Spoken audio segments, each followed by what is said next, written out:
Halo, Assalamualaikum warahmatullahi wabarakatuh dan salam sejahtera untuk semuanya. Adil Katalino, Bacuramin Kasaruga, Basengat, Kajubata. Oke, kita ketemu lagi dalam mata kuliah metode penelitian geografi dan kali ini masih saya akan melanjutkan dua paradigma lagi, yaitu paradigma realisme kritis dan juga paradigma poststruktural yang ada dalam disiplin ilmu geografi. Kalau kemarin kita untuk yang pertama kita sudah pernah sempat bahas mengenai spatial science atau ilmu keruangannya, pandangan paradigma sudut pandang keruangannya. Lalu yang kedua kita melihat sudut pandang humanistik dan berikut ini merupakan perkembangan lagi dari geografi humanistik kemarin. Jadi di antara empat yang akan yang saya bawakan dalam perkuliahan metode penelitian geografi ini, empat paradigma saja yang akan saya jelaskan, walaupun masih banyak paradigma lain yang merupakan subbagian dari empat paradigma tersebut. Nah, di sini kalau kita mau lihat paradigma aliran pemikiran fondasionalisme dan post fondasionalisme, itu yang fondasionalisme atau yang awal itu adalah di sini di empat paradigma ini hanya ilmu keruangan atau spatial science saja yang merupakan bagian dari ilmu modern, sementara modern ataupun fondasionalisme. Sementara post fondasionalisme ataupun postmodern yang kemarin sempat saya jelaskan di awal, ini ada tiga paradigma di sini. Pertama yang humanistik, yang kedua untuk yang akan saya bahas ini humanistik, lalu kemudian dua hal yaitu realisme kritis dan geografi poststrukturalisme, dan yang dua terakhir ini hanya untuk sekedar pengetahuan saja. Tapi seandainya nanti memang dalam penelitian skripsi nanti ada yang tertarik dengan menggunakan paradigma tersebut, saya persilahkan, ataupun mungkin ya kita bersama-sama belajar pelan-pelan dengan pengetahuan yang relatif baru. Jadi yang mulai sekitar tahun 80-an sampai hari ini saya masih anggap baru di sini. Oke, berikutnya saya mulai, yaitu bisa lihat di slide-nya mungkin akan jalan pelan-pelan dan mungkin akan lebih dulu saya bicara dibandingkan slide-nya karena saya buat pelan. Pertama, untuk yang kali ini saya akan lihat sebentar, saya mau lihat contekan saya dulu, yaitu istilahnya critical realism atau realisme kritis. Jadinya kita coba melihat apa yang bisa kita lihat pada kehidupan sehari-hari kita. Jadi fenomena geografi pada kehidupan sehari-hari kita yang kita alami antara manusia, keruangan. Tapi di sini kita akan melihat banyak lebih pada masyarakat, manusia ataupun interaksinya, dan sangat-sangat dekat sekali dengan geografi politik ataupun geopolitik. Lalu kemudian bagaimana tentang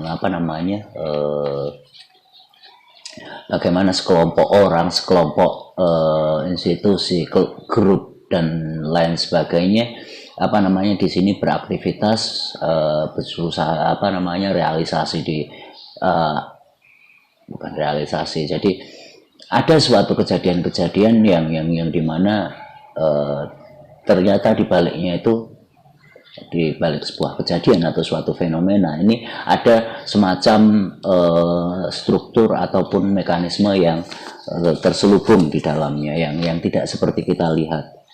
Jadi di sini realisme kritis itu merupakan salah satu paradigma untuk mengungkap struktur dan mekanisme yang berada di balik peristiwa.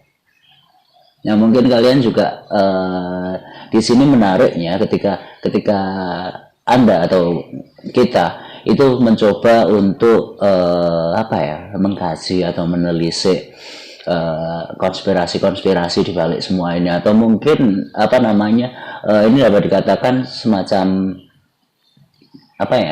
untuk membahas teori konspirasi di sini. Dan misalnya di balik sebuah peristiwa, misalnya banyak hal seperti di sini, misalnya seperti mengapa terjadi kerusuhan, mengapa terjadi demonstrasi dan lain sebagainya, unjuk rasa dan lain sebagainya, mengapa ada fenomena kerusuhan seperti misalnya ya yang lalu-lalu seperti kerusuhan antar etnis misalnya. Di sini ada kaitan geografinya karena budaya di sini masih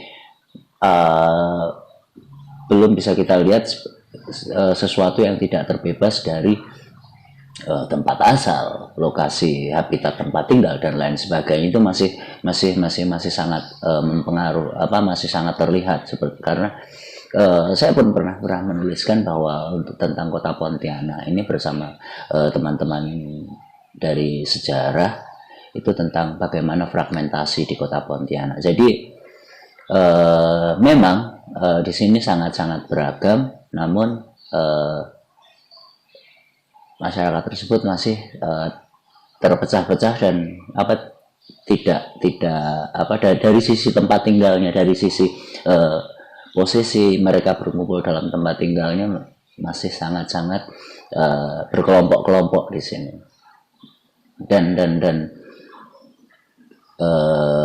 yang memang harus selalu kita jaga adalah pluralisme dan multikultur di sini, karena hal sedikit saja bisa akan terjadi benturan, apalagi jika dimobilisasi oleh orang-orang tertentu atau kepentingan tertentu, baik yang di dalam maupun dari luar sana.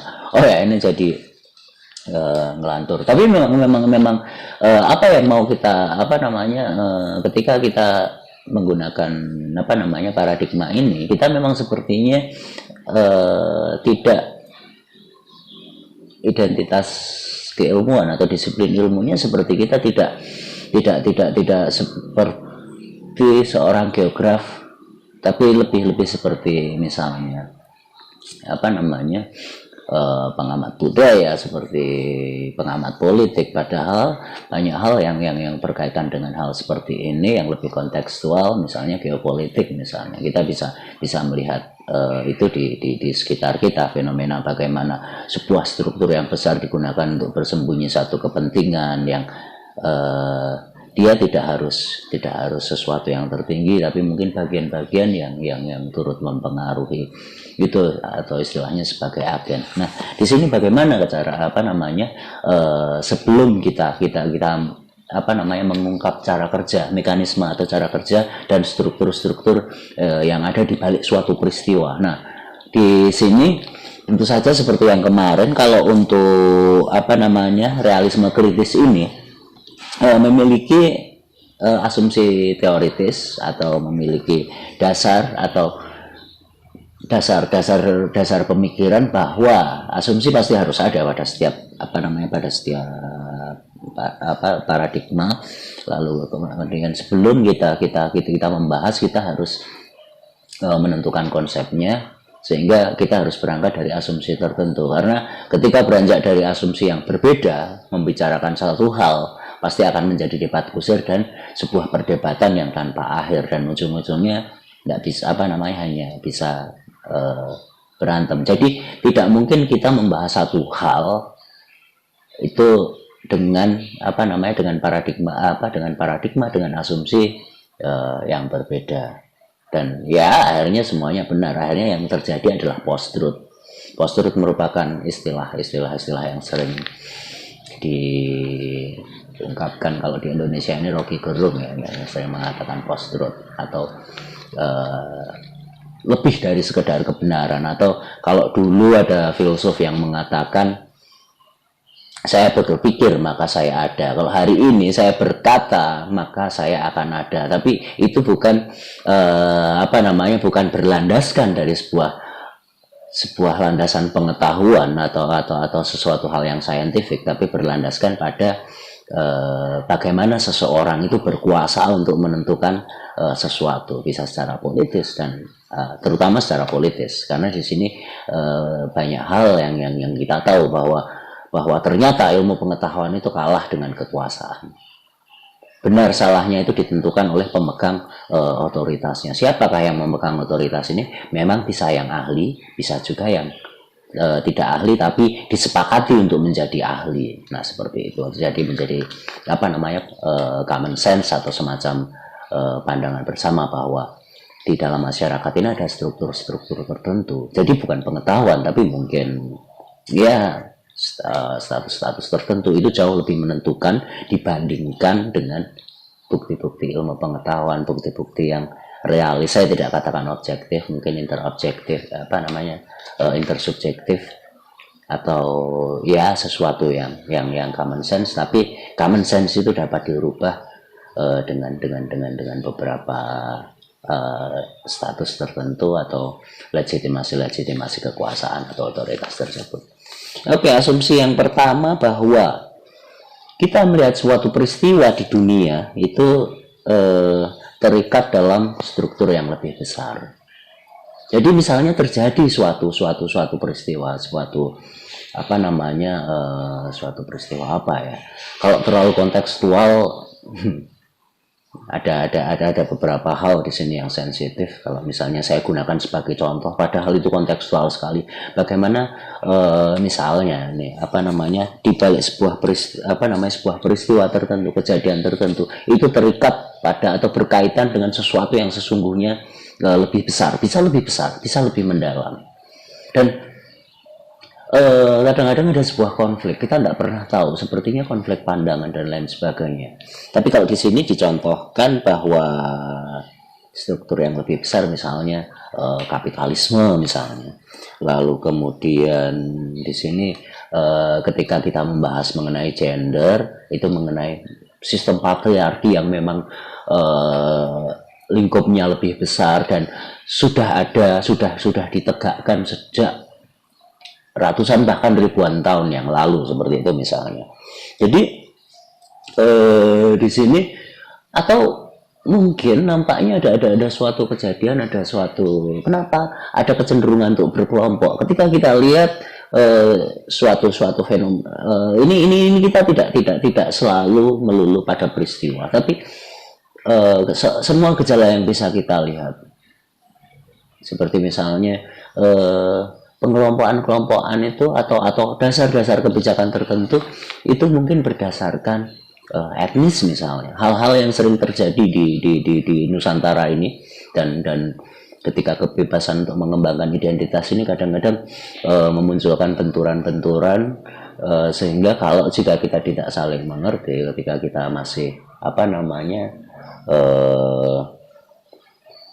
masih memandang bahwa ada sesuatu yang berbeda itu merupakan sesuatu yang harus kita curigai, yang harus kita waspadai. Nah, itu menjadi potensi-potensi ya entah konflik, entah ketidakharmonisan, atau kalau nanti untuk isu-isu berikutnya misalnya dominasi, kata lain yang lebih halus seperti penindasan, determinasi, maksudnya ada orang-orang tertentu yang ditentukan oleh pihak-pihak lain, atau ada suatu masyarakat yang ternyata ditentukan, dideterminasi, apapun nasibnya itu ditentukan oleh satu orang atau sekelompok orang yang memegang otoritas atau kekuasaan. Ya tentu saja ada yang legal, ada yang tidak legal, ada yang memang berdasarkan tugas-tugas kewajiban memang wewenangnya. Jadi wewenang itu memang bisa dibuat, nanti kita tinjau secara kritis realis di sini. Apakah sebuah ketetapan, sebuah aturan itu menguntungkan pihak tertentu atau tidak? Kalau kita lihat pada sejarah, memang ya saya pernah katakan bahwa entah berbagai macam undang-undang ketika itu yang membentuk yang dibuat oleh di masa lalu pemerintahan kolonial misalnya, dan itu masih diwariskan sampai hari ini, ya pasti itu akan cenderung menguntungkan atau apa ya, lebih meringankan atau mendukung otoritas suatu kekuasaan pada mereka-mereka yang memiliki status sosial tinggi, lalu memiliki ya peran dan status seperti Anda tahu kan, mereka yang memegang wewenang, seperti mereka yang memegang otoritas tertentu. Jadi ya segala macam keputusan apapun itu, mau tidak mau akan dibenarkan, dianggap benar atau mengalami pembenaran. Nah, itu nanti semacam pemikiran-pemikiran kritis kita bisa kita gunakan untuk menganalisis ini. Jadi mungkin untuk penelitian agak terlalu sulit, tapi untuk sebagai tulisan opini, bagaimana kita berlatih berpikir, bagaimana kita berlatih mengumpulkan data, informasi dan lain sebagainya. Karena di sini nanti akan menjadi penting intangible istilahnya, atau data itu ada atau menjadi dasar tertentu di sini. Oke. Jadi kita melihat bahwa segala macam peristiwa, gejala atau fenomena yang bisa kita lihat selama ini, fenomena geosfer, dan di sini akan lebih banyak antroposfer. Dalam arti dalam segala macam kondisi manusia yang ditentukan oleh apa yang dia miliki, sumber daya apa yang dia punya, kapital apa atau modal dan investasi apa, karena kekuasaannya nanti bisa ditentukan oleh aksesibilitas terhadap sumber daya alam atau kepemilikan. Misalnya ya, semakin punya luas lahan dikatakan semakin kaya, semakin semakin diikuti oleh banyak orang, ketentuannya semakin bisa terlegitimasi. Kenapa? Karena orang yang punya banyak tanah, misalnya lord, baron, takur ataupun shogun, itu mereka memiliki kekuasaan karena mereka memiliki akses terhadap sumber daya alam. Mereka memiliki memiliki banyak orang yang istilahnya ikut menggarap sawahnya. Jadi ketika dia tidak ikut menggarap lahannya, maka nasibnya tidak jelas. Jadi sangat dipelihara ketergantungannya, sangat didominasi. Sehingga apapun yang dia katakan adalah sesuatu yang harus diikuti, apapun sesuatu yang harus dikatakan benar misalnya. Dan ini berkaitan dengan mungkin sesuatu yang fenomena yang lebih luas. Oke, biasanya lalu kemudian jadi di sini kita tetap akan melihat sebuah mekanisme atau cara kerja di balik suatu fenomena ataupun strukturnya. Di sana sebetulnya ada tingkatan semacam apa sih, atau alur-alur pemikiran seperti apa sih. Ya, saya pernah katakan, kita bisa lihat struktur sebuah lembaga, sebuah institusi, sebuah organisasi, itu jelas ada ketua, sekretaris, itu yang resmi. Tapi siapa yang paling menentukan? Kadang-kadang sesuatu yang berada di luar sana, dan itu bisa kita lihat, bisa kita gunakan untuk sebagai cara latihan untuk mengamati seperti itu. Dan kadang-kadang cukup berbahaya juga bermain-main dengan paradigma realisme kritis ini, karena pasti banyaklah yang yang memiliki kepentingan, banyak yang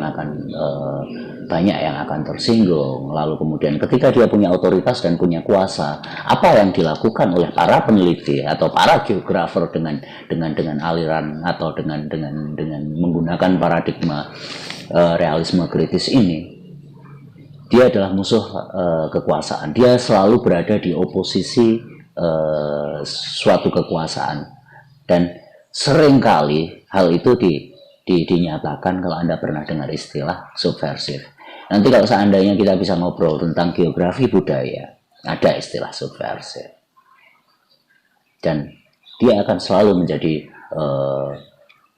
oposisi dari suatu kekuasaan, suatu otoritas. Terutama ya ketika ketika suatu otoritas atau kekuasaan tersebut itu sangat otoriter, tidak demokratis, dan mendominasi, mendeterminasi, atau bahasa halusnya menindas. Dan itu bisa berdasarkan ras, bisa berdasarkan tempat asal. Kita bisa melihat itu, bisa dilihat orang luar, orang dalam, dan sampai kapan seseorang itu tetap akan dianggap menjadi orang luar dan orang dalam.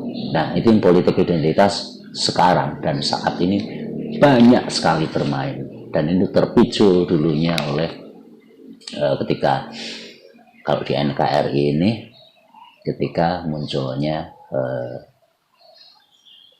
otonomi daerah, yang negara kita mulai berubah menjadi negara kesatuan menjadi negara-negara federasi, negara republik menjadi negara federasi, dan itu akan sangat kecenderungan terpecah belah, kecenderungan konflik akan jauh lebih tinggi. Nah, nanti ini bisa direnungkan ketika kita coba mendiskusikan, mungkin tidak penelitian, tapi kita mendiskusikan aliran paradigma geografi dengan paradigma realisme kritis. Oke, berikutnya setelah itu asumsi lain, ada beberapa asumsi di sini, bahwa yang kita lihat tadi seperti yang saya katakan itu relasi sosialnya, bagaimana satu individu dengan individu lain itu berinteraksi, bagaimana individu mendominasi atau menentukan kelompok, menentukan suatu kelompok yang besar, atau istilahnya elit mempengaruhi objek massa, jadi jumlahnya besar tapi tidak mempunyai, tapi nurut, bisa disuruh sana, disuruh sini. Dikatakan bahwa apapun yang dikatakan diikuti semua oleh yang namanya objek massa, jumlahnya besar, masif, tapi hanya bisa ditentukan oleh, sementara orang atau sekelompok orang itu tidak banyak. Nah, istilahnya karena tidak banyak tapi memiliki otoritas yang tinggi, memiliki akses terhadap kekuasaan yang tinggi, dia yang disebut elit. Pernah kan dengar istilah elit global, golongan elit, dan lain sebagainya. Golongan elit itu merupakan sekelompok kecil golongan tapi memiliki kekuasaan yang besar. Kekuasaan yang besar biasanya dimiliki dengan kepemilikan modal yang besar juga, atau kepemilikan atau dipercaya juga oleh objek massa tersebut. Nah, selain itu nanti kita akan berbicara akan berbicara kalau kita ada elit yang jumlahnya sedikit tapi berkuasa, memiliki kekuasaan yang cukup besar.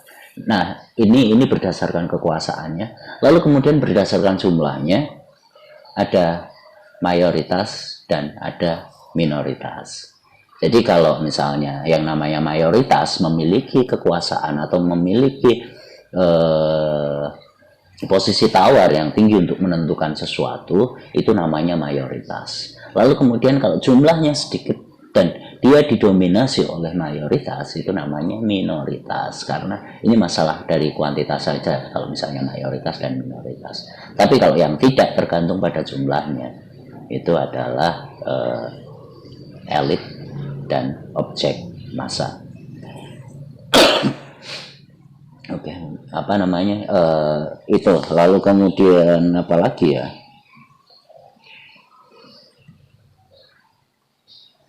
Oke, tadi yang pertama adalah bahwa setiap kejadian, tadi sedikit saya simpulkan, bahwa setiap kejadian tadi atau sebuah peristiwa atau sebuah fenomena itu berkaitan dengan struktur yang lebih besar. Jadi yang lokal-lokal ini sebetulnya masih bagian dari sesuatu yang menyeluruh, yang global. Makanya di sini mulai ada istilah global. Ini mulai kita mulai menyentuh sedikit pandangan-pandangan postmodernisme di sini. Lalu yang kedua, bahwa ini semua adalah kaitannya dengan relasi sosial, siapa yang berkuasa, siapa yang dikuasai, siapa yang memiliki otoritas, dan siapa yang tertindas. Lalu kemudian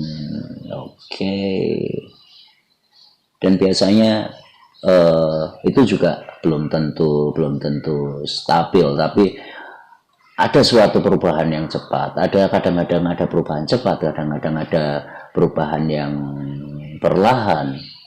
yang perubahan perlahan biasanya sering kalau misalnya istilah-istilah khusus kita sebut evolusi. Lalu perubahan cepat drastis yang kita sebut revolusi. Oke, jadi ada perubahan, ada yang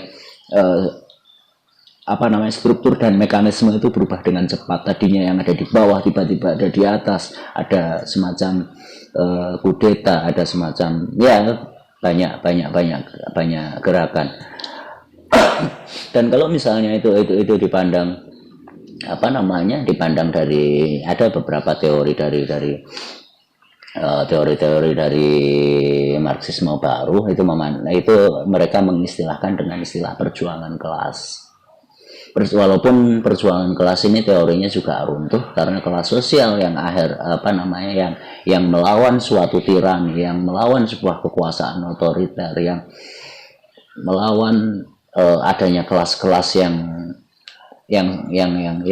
atas menindas yang bawah. Tapi ketika perjuangan kelas itu berhasil dan mereka yang tadinya berada di kelas bawah kemudian masuk dalam sistem dan berada posisinya pada yang di atas, hal yang sama tetap terjadi, hanya saja pihak dan orangnya akan berbeda. Jadi misalnya ada merebut tanah, lalu kemudian kekuasaan terhadap ruang, dan ini nanti harus kita kaitkan jika seandainya kita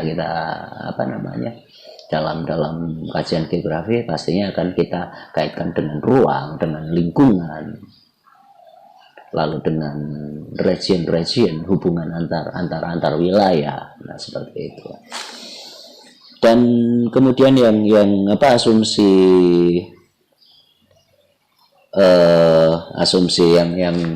yang terakhir dari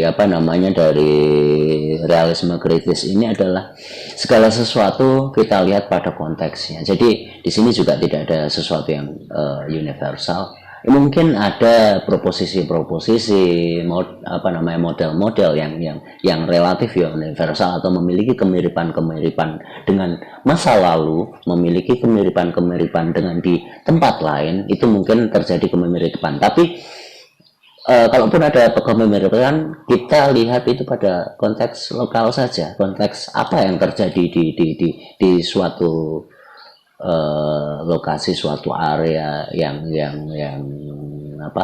lingkupnya terbatas. Karena di sini ada yang paling penting adalah siapa agen-agen dari struktur dan mekanisme yang ada di dalam fenomena, di balik peristiwa ataupun fenomena itu. Nah inilah yang kadang-kadang ada juga yang mengatakan bahwa pemikiran semacam ini nantinya akan memunculkan yang disebut penelitian-penelitian fenomenologi. Oke, seperti itu. Dan antara lokal dan global itu juga memiliki, walaupun mungkin mungkin modelnya atau polanya, patternnya sama, tapi konteksnya tetap berbeda. Ada sesuatu berbeda. Yang berbeda apa di sini? Kepentingannya, tujuannya, cita-citanya, lalu kemudian visi dan misinya. Apakah berorientasi pada modal, pada penumpukan kekayaan dan lain sebagainya, atau membagi kekayaan atau membagi kemiskinan, karena Clifford Geertz pernah mengatakan bahwa yang dibagi itu kadang-kadang bukan kekayaan tapi kemiskinan itu juga dibagi, istilahnya sharing poverty. Nah itu juga sebuah struktur yang dibaca oleh Clifford Geertz, mekanisme yang dibaca oleh Clifford Geertz pada sistem pertanian di Jawa sana. Nah nanti kapan-kapan kita diskusikan, tapi tidak di sini. Nah kemudian kalau seandainya, karena ini berkaitan dengan metode penelitian, seandainya kita menggunakan paradigma realisme kritis ini, bagaimana kita memperoleh data dan apa saja datanya? Di sini pastinya ini masih tetap seperti yang humanistik kemarin, karena ini gerakan-gerakan penelitian semerta ini diawali oleh paradigma humanistik, lalu kemudian berkembang lagi menjadi realisme kritis. Karena kalau humanisme itu ada kecenderungan menutupi hal-hal tertentu, lalu mempertimbangkan apa namanya basa-basi ini itu dan lain sebagainya. Sementara kalau realisme kritis ya apa adanya dikatakan apa adanya. Nah, kalau misalnya kita mau melihat realisme kritis misalnya dalam buku-buku yang lainnya, itu misalnya paling gampang yang paling apa ya, cara berpikirnya ya, bukan kajiannya di sini, cara berpikir dalam kajian realisme kritis ini seperti misalnya saya kemarin sempat melihat untuk apa namanya fenomena di tahun 45, apakah itu kudeta, apakah itu saya memperolehnya dari 3 buku. Yang pertama buku sejarah saya yang dipelajari sejak SD, SMP, SMA, versi atau istilahnya versi populer, versi Orde Baru, lalu versi saya lupa namanya, belakangnya pakai rosa, yang istilahnya bukunya judulnya Dalih Pembunuhan Massal. Lalu kemudian ada lagi satu lagi, dan ternyata ada 7 versi, ada 7 sampai 9 versi di sana, dan saya hanya tahu 2 atau 3 versi aja karena kebetulan yang tentang kajian itu saya cuma baru berjodoh dengan buku-buku tersebut dan apa namanya kalau mungkin untuk kali ini bisa jadi ya apa namanya bisa lebih banyak versi lagi. Oke. Kemudian data yang diperoleh dari observasi partisipatif yang memang pertamanya memang observasi partisipatif memang pertama kali yang mengembangkan memang berada di disiplin waktu itu belum antropologi tapi masih etnologi, oleh yang paling pertama kali adalah Bronisław Malinowski di Tobrian. Yaitu memang observasi partisipatif memang awalnya dari sana dan kemudian berkembang, lalu kemudian muncul istilah metode penelitian geografi, dan itu juga tidak monopoli disiplin ilmu antropologi. Kalau mau terlibat, menyamar dan lain sebagainya, itu mereka sudah menggunakan metode etnografis. Nah, nanti bisa dibaca. Kalau untuk yang rata-rata sih buku hasil penelitian aja, tapi yang dicoba untuk menyusun secara sistematis, kalau Anda misalnya pengen cari buku terjemahannya, ada apa namanya pengarang aslinya adalah James Bradley. Nah, itu tentang observasi partisipatif. Dan di sini juga peneliti juga harus dalam mengumpulkan data harus terlibat atau masuk dalam struktur tersebut. Entah itu memang sengaja atau kondisinya seperti itu, ataupun dia menyusup untuk mendapatkan data atau informasi. Lalu kemudian yang kita perhatikan pastinya kalau dalam partisipatif observasi kita harus juga dalam apa namanya dalam pendekatan analitiknya sebelumnya kita juga sudah harus banyak membaca, banyak tahu tentang hal-hal semacam ini, karena percuma saja atau ya pastinya analisisnya akan dangkal ketika apa yang kita baca, pengetahuan kita sangat-sangat terbatas, karena kita tidak akan bisa membandingkan, tidak akan bisa membayangkan karena terlalu banyak dari kita yang mengatakan bahwa sesuatu yang tidak kita ketahui berarti tidak ada. Pengetahuan objektif yang ada itu ya yang sejauh kita tahu. Tidak mungkin kita bisa memandang dari balik tembok selain menggunakan asumsi atau mendengarkan dari kata-kata orang lain. Dan sebetulnya itu tidak bisa dijadikan bukti. Nah, yang bisa agak diperkuat, yang berbeda dengan informasi yang diperoleh dari semacam gosip seperti itu, bukan isu ya, semacam gosip seperti itu, ya sebetulnya tidak valid kecuali kita observasi partisipasi, lalu kita perkuat dengan beberapa metode teknik lain untuk mengumpulkannya, in-depth interview. Dan in-depth interview tidak memungkinkan ketika kita tidak membangun hubungan baik atau membangun hubungan kedekatan dengan narasumber atau informan kita. Dan juga harus hati-hati karena kita bermain di dunia subjektivitas, dan subjektivitas itu ya harus dijaga, karena subjektivitas seseorang ya itulah nanti yang akan menjadi data dan harus kita analisis secara bijak. Lalu kemudian, dan saya tidak menyarankan di sini, mengapa? Karena di sini kemampuan untuk refleksi itu sangat-sangat minim. Refleksi di sini ketika kita bercermin untuk melihat apa yang sudah kita lakukan, apa yang baik jauh lebih mudah dibanding apa yang tidak bisa saya lakukan. Karena yang kita ketahui, yang kita mau tahu tentang diri kita sendiri ketika bercermin, pastinya yang baik-baik saja. Tapi ketika refleksi yang real dalam seperti istilahnya tafakur, saya khawatir jika kalian refleksi atau di sini refleksi, kalau tidak bunuh diri ya akan menjadi orang yang sombong untuk menutupi dan menggunakan topeng setebal-tebalnya. Karena solusi di sini adalah bukan memperbaiki diri, tapi bagaimana membuat topeng yang baik.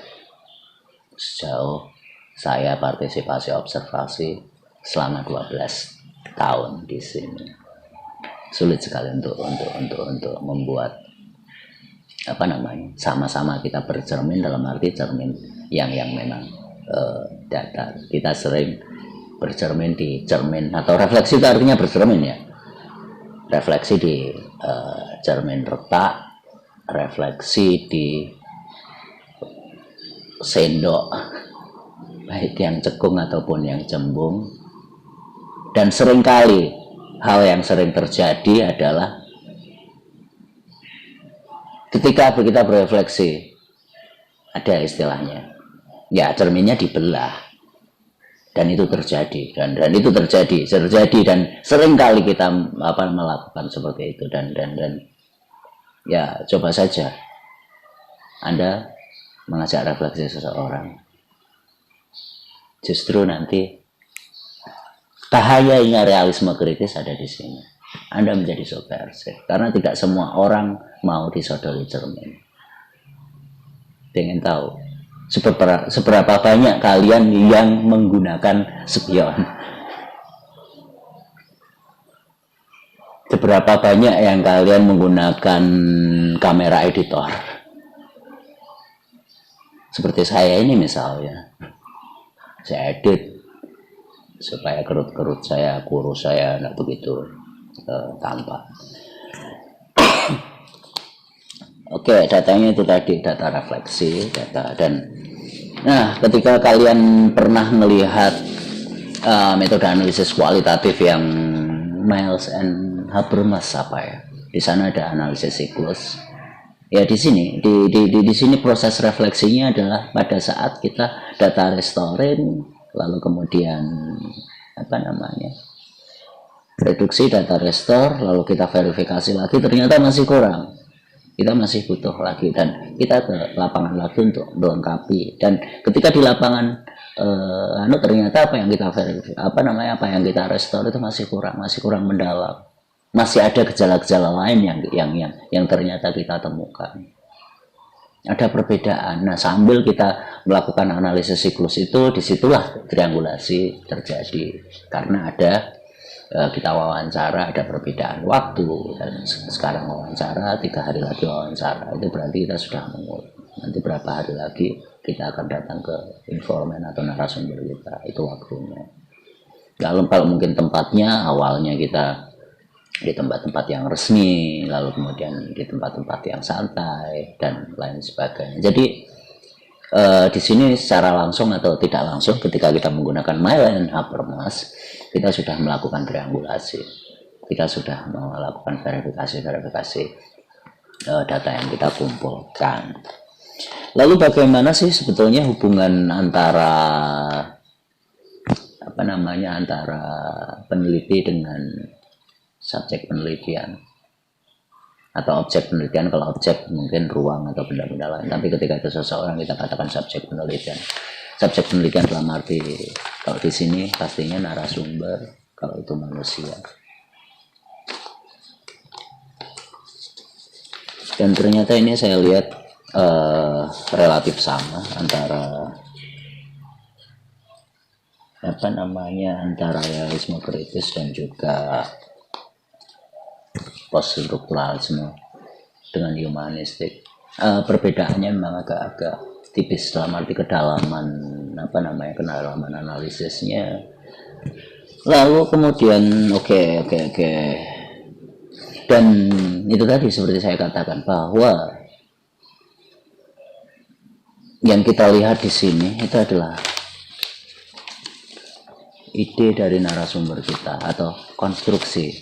Nah, konstruksi di sini mungkin nanti dibaca lagi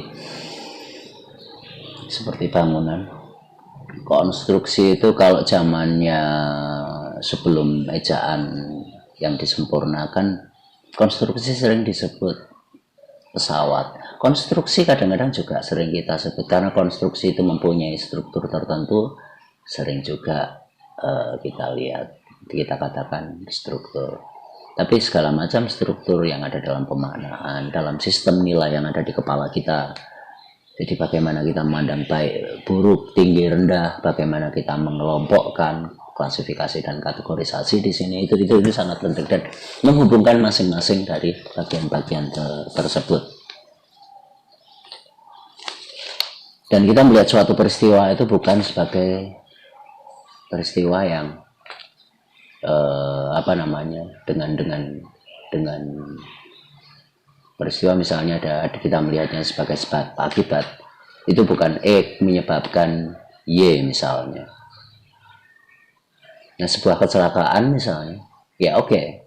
Kenapa terjadi kecelakaan? Karena motor A menabrak motor B. Ya itu penjelasan sebab akibat yang sederhana. Tapi kemudian motor A pengemudinya ngantuk, motor A remnya blong, motor B lengah, motor B tidak. Jadi ada berbagai hal yang menentukan sebab akibat tersebut dan tidak hanya 1-2 faktor, tapi sangat-sangat banyak sekali. Oke, kemudian yang berikutnya langsung aja pada strukturalisme.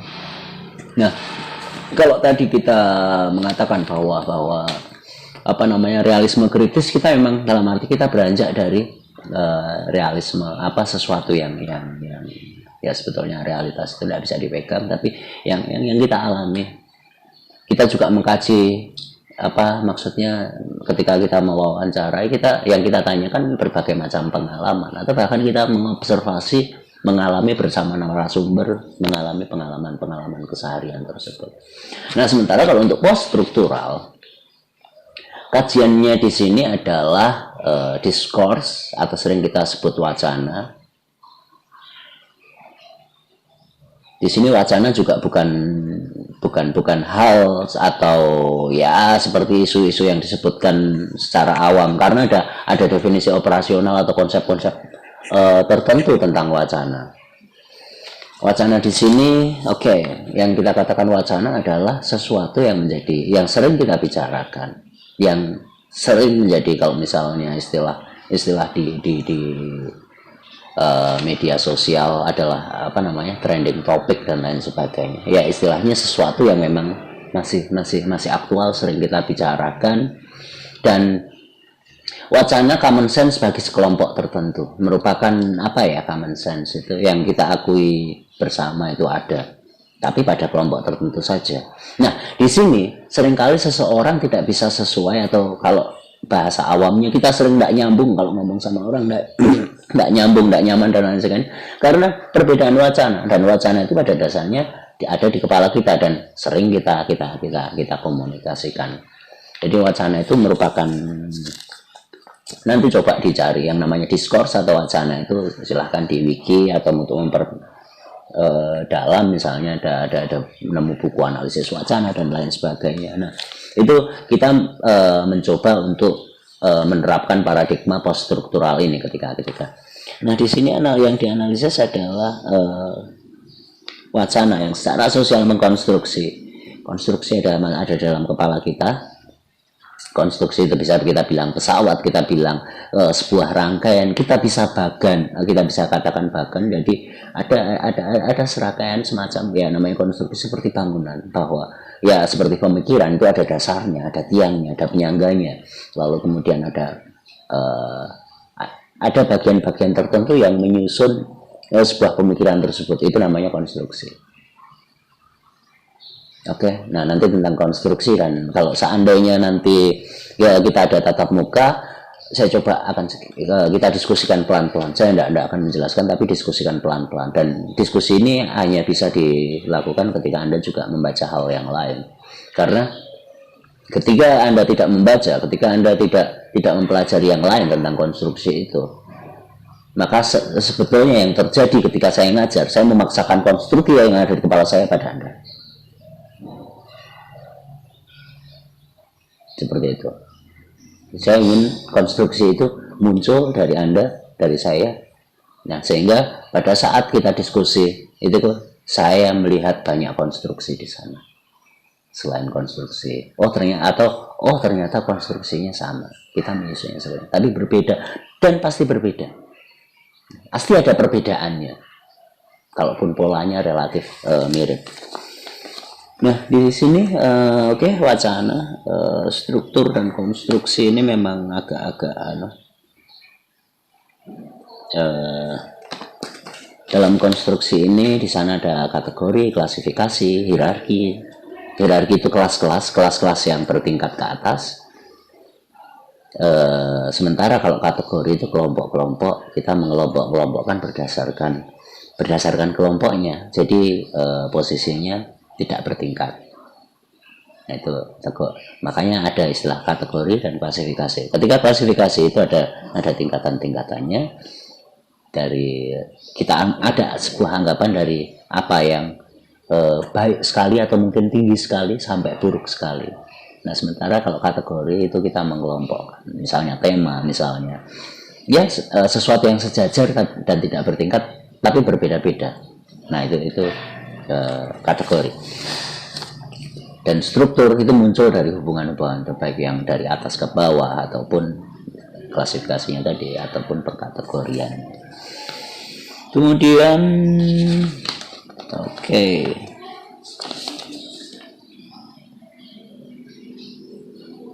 pendekatannya memang hampir sama. Datanya yang sedikit berbeda. Kalau di post strukturalis ini lebih metodenya berupa teks, baik itu teks tertulis, arsip.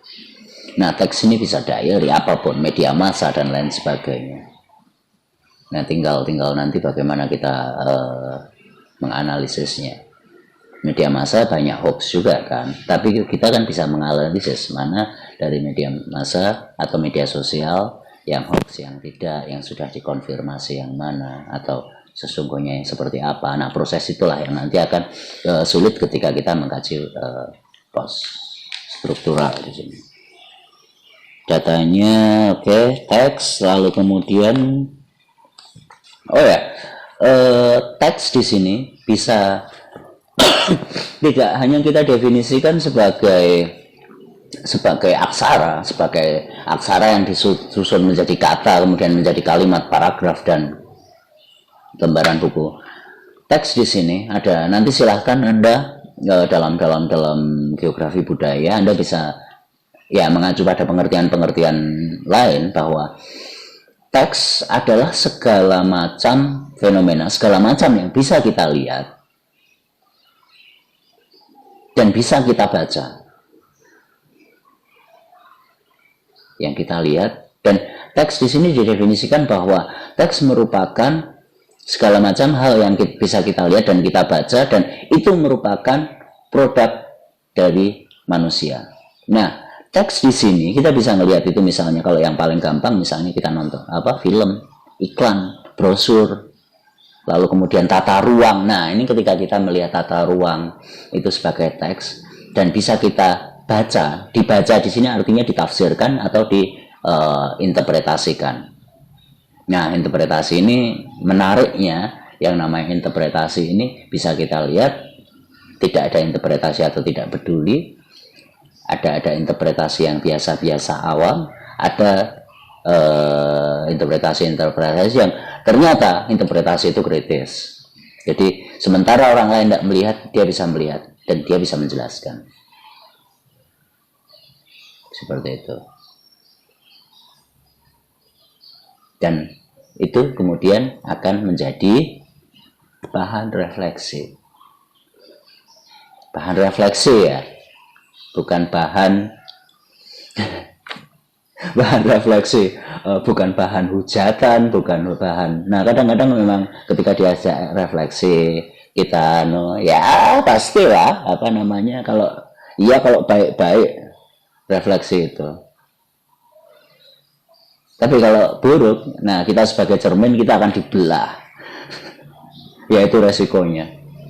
Ya seperti film-film lah, ketika ada kita menemukan sesuatu itu membahayakan otoritas tertinggi misalnya, pasti kita akan pasti itu menjadi menariknya dalam setiap film di sini. Dia akan menjadi buronan, dikejar-kejar, atau istilahnya kalau dalam Orde Baru 2 ada undang-undang subversif. Sekali lagi, subversif nanti akan saya jelaskan langsung saja dan saya tunjukkan langsung di bukunya. Di bukunya kebetulan PDF, jadi nanti bisa ditampilkan di slide. Kemudian nanti kita bahas bersama-sama dalam wujud ketika pakai PowerPoint atau kita tampilkan di LCD proyektor nanti. Nah, semoga aja ini menjadi bahan sesuatu yang membuat kita penasaran. Kalau saya sih dulu penasaran waktu dosen saya ngomong kayak gini. Tapi tidak tahu apakah saya mampu membuat kalian penasaran, memancing obrolan atau wacana yang akan kita obrolkan. Oh ya, di sini penafsiran, peduli dan tidak peduli, itu yang namanya apresiasi ya. Jadi apresiasi itu bukan cuma pujian doang. Oh, saya sangat mengapresiasi. Jadi kalau misalnya ada yang peduli, baik itu benci atau baik itu suka, mengikuti, karena apresiasi itu pada dasarnya sebuah penghayatan. Nah, penghayatan itu seperti apa? Atau ketika sebuah fenomena atau sesuatu yang saya katakan ini come to sense atau masuk dalam indera-indera segala kita yang berkomunikasi di sini. Kemudian ketika itu come to sense, maksudnya datang bisa terindra, lalu kemudian make a sense, bisa kita terima atau sering kita katakan bisa masuk akal. Nah, ketika semua orang sekelompok tertentu itu sekelompok ya, ini tidak semuanya pastinya. Ketika sekelompok orang itu sudah melihat itu make a sense atau masuk akal, nah nanti kemudian jadi common sense.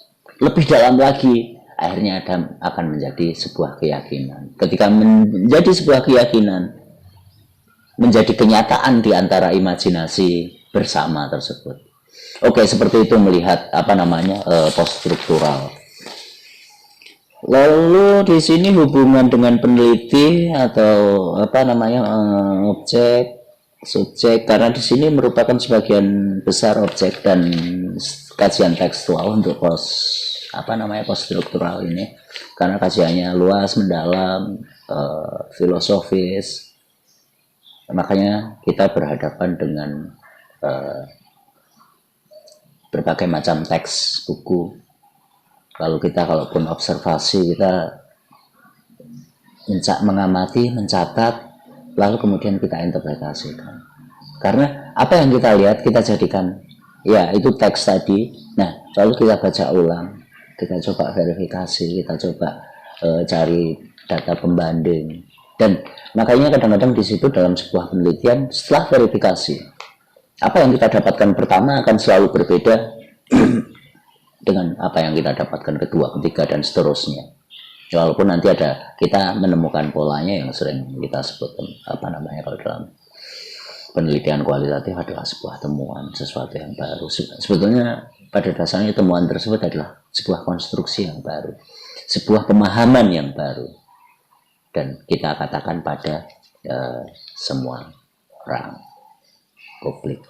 Oke, saya rasa itu dulu saya cukupkan. Nanti sambil diperhatikan slide-nya dan juga sambil baca, sambil diskusikan mungkin dengan teman-teman, mungkin kalau sempat dengan saya, baik itu melalui media sosial ataupun ketemu langsung di kantin ataupun ruangan saya. Oke, itu saja dulu. Terima kasih atas perhatiannya. Maaf kalau ada kesalahan di sini. Saya ucapkan salam. Assalamualaikum warahmatullahi wabarakatuh. Salam sejahtera untuk semuanya, dan Adil Katalino Bacuramin Kasaruga Wasengat Kajubata. Salam.